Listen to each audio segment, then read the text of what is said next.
This is Keith Swanson, the GORF World Champion at the BART in Orlando, Florida. Alright, Keith, tell me about being the GORF World Champion.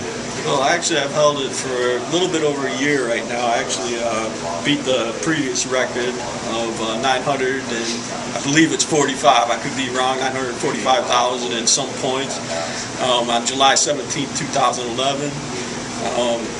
I was able to play it for 6.5 hours, 826 mission with screens, and I came up with 1,129,660 points. Wow. So 6.5 hours straight of torture, pretty much playing it. No breaks? I guess not. There is a screen. There is a screen on there. There's a secret. I mean, it doesn't help you score points or anything, but you can go in the corner of the screen, like clear everything until one person's left. It's on the laser screen, and you can actually hide out there. So if you had to take a break for like a couple minutes and come back, you can do that. Oh yeah. Yeah. Okay. Cool. I never knew about that. But you know, you don't, when you're playing it, you really don't want to take a long break, because usually if you take like more than 5 minutes, you're gonna lose your focus. You're gonna get back to it. You're gonna be wow. And so I just took like a minute break once in a while, you know. I hear you. And how did you decide on GORF? GORF, way back in the day, it came out in 1981, and I was about 12 years old. I used to go to the arcade. That was one game I liked, and it seemed like I was always good at it.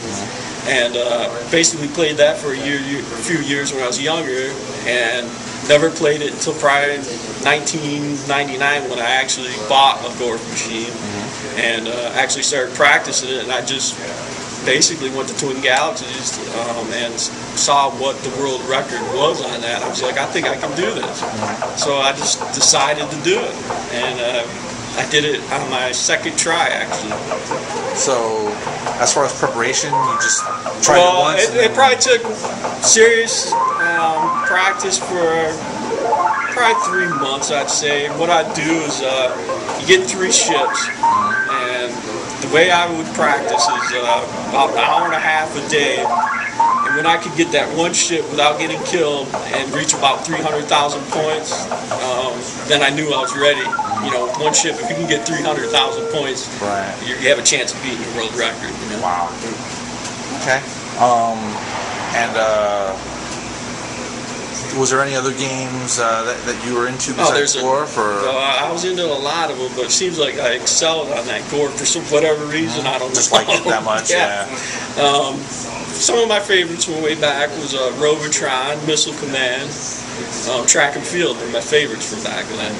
Yeah, I remember that. Yeah. I used to play Robotron all the time, actually. Yeah, Robotron I'm trying to get here in the BART arcade here. I actually have one in storage, and it'll be in here sooner or later. Cool. Defender also is another one that a lot of people like. Yeah, I remember Defender too, yeah. I remember always using that Smart Bomb. Yeah. You're limited on how many you get, but that definitely helps. Yeah, he got 2 or 3 or something. So, what else do you do? What do you do as the GORF champion? What's it like? Well, right now, I'm trying to get the main guy that had it for 26 years. His name is Todd Rogers, and he held it from 1982 all the way up.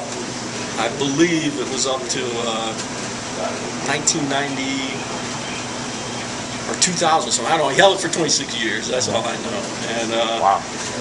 He's still around, and he holds a whole bunch of records. And a gentleman up named by John McCann beat his record. He held it for 2 years, and of course I came and beat his record. I'm trying to get these guys back into it, basically, because it'd be fun to have competition. I'd love to have Todd Rogers, the guy that held it for 26 years, get back into playing it, and you know, just to bring attention to the game GORF. And we got 3 good players right now out there, and it'd be fun. You know, the competition. Right. That would be awesome. Now, I know that you hold tournaments. Yeah. Well, I got a business. It's arcadedoctor.com. Basically, it's repaired all pinball machines, all the way back from the electrical, mechanical, up to the present time pinball machines, and all the old video games. from way back, 1970s and even 60s. The first electrical, I think it was Space Ace, from way back then, even though you're never going to find that. You know? Right. But yeah, I do repairs and all that, and I do sell them. But the price tag's pretty high because I restore them and they're real nice and everything. So you can actually buy whatever I have. Right now on the website I don't have everything listed. I only have like 5 machines, but I have about 23 classics right now that will be up for sale. So cool. And when you hold these tournaments, do you find, what's the age range? I guess is it younger people? Well, actually, yeah, you do get some of the younger. I mean, not teenagers. I'd say about 20, 21. They're into these old games. I mean, there's a lot of people it's bringing in. You'd think it'd only be like the people from around late 30s, 40s, but actually you see a lot of 20-year-olds playing these games. Okay.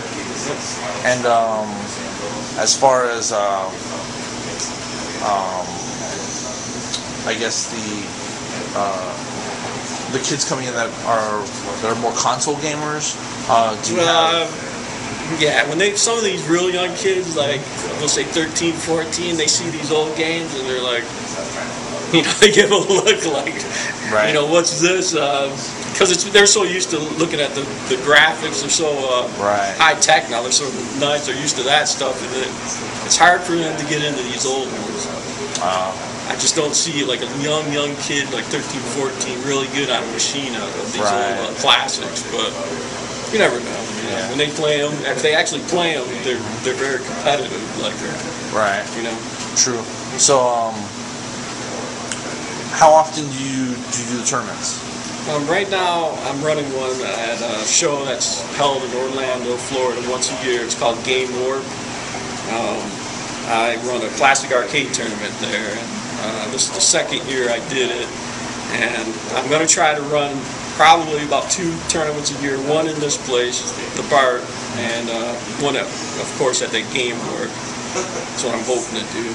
It's possible I can run 2 out here a year. Just depends how much interest I get. Right, understood.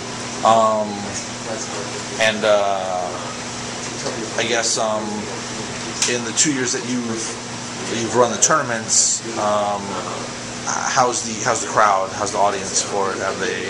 No, actually this year there's a lot of people that were really interested in it. I didn't get as many entries as I wanted, but people didn't know.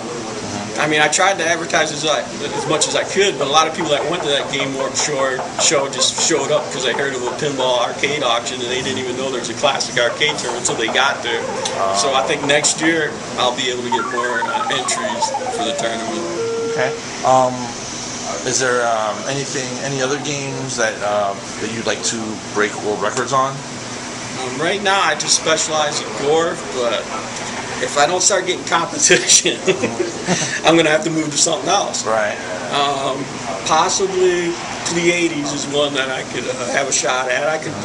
Space Invaders is another one. And I know the gentleman that holds those records, he's actually active right now playing them, which is games that I'd like to take the records from people that are active.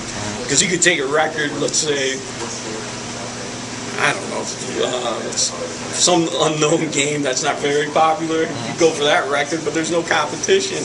Right. I mean, once you beat it, there's not going to be another guy taking it down. Right. So I just enjoy the competition. So I'd like to play a game. Donkey Kong, of course, would be one, but I haven't really gotten into that game because right now that's the hot game just because of the movie King of Kong that was out. And that brought a lot of attention to that game. And there's actually a tournament out in Denver, Colorado, which I think is what is it? I think it's November. In November, they're doing a Donkey Kong tournament. It's called the Kong Off. And actually, Richie Knuckles is actually putting that on with an owner that owns the One Up Arcade out there. And that'd be something to check out. It's the second one they've done. The first one, I believe, was up in New Jersey, and it's named the Kong Off, so you can Google Kong Off 2 and check it out. I actually, at the GORF, I did notice that there was a machine there that said the Kong Off, if I'm not mistaken. Yeah, that guy bought actually one that was in the Kong Off, and you could see it was signed by all the players. They get, I think, 10, 12 players to that. Oh, yeah? Kong Off, yeah, top players. Wow. Yeah, I remember looking at the machine. I was like, yeah, he bought one of the ones that were in that contest, yeah, and I think the marquee was all signed by all those people that were on there. Yeah. Cool. All right. Well, we've come to the end of the interview. Do you have any last words or? Yeah, Todd Rogers and McCain, please, start practicing GORF. Let's get this done. Maybe we could set up a GORF off sometime. Maybe here at the BART. Awesome. All right. Thank you. All right. Thank you.